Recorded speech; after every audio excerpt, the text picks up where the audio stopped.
Expo Science est le rendez-vous des chercheurs en herbe de 4 à 25 ans, avec de très nombreux écoliers, collégiens et lycéens qui sortent de leur classe nous présenter encore une fois cette année à Polydome, du 21 au 24 mai 2014, de fort beaux projets. L'idée, c'est de découvrir ou redécouvrir la science et de la démystifier.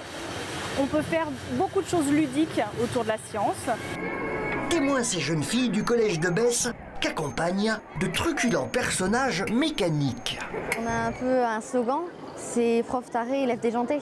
Parce que c'est vraiment une classe folle, quoi. On a construit des marionnettes pour animer cette classe à partir de matériaux recyclés, des vieux vélos, des vieilles roues, tout ça.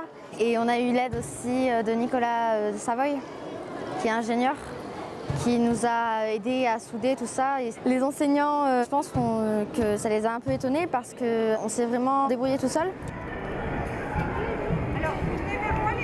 Si Expo Science était au départ porté par les seuls enseignants, le monde de l'animation a très franchement mis le pied dans la porte pour qu'une trentaine d'enfants, venus de 8 centres d'animation DAJL de la ville de Clermont, présentent aussi leur travail.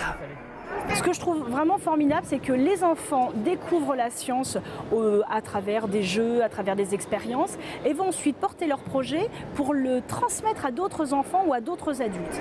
Ils vont expliquer le principe de l'eau, le principe de l'air, et de façon très accessible. Voilà, c'est la transmission du savoir. C'est très éducation populaire, c'est l'éducation pour tous et par tous en fait. C'est très citoyen comme démarche. Ce qui est très différent cette année, c'est qu'on a beaucoup de jeunes adultes qui se sont impliqués dans les projets. On a des universitaires, on a au-delà du bac. Un grand voyage très fraternel Expo Science pour comprendre la marche des choses d'aujourd'hui comme d'hier et rêver sans limite de découvrir demain tout l'univers. De sublimes projets germent déjà dans les têtes pour l'année prochaine.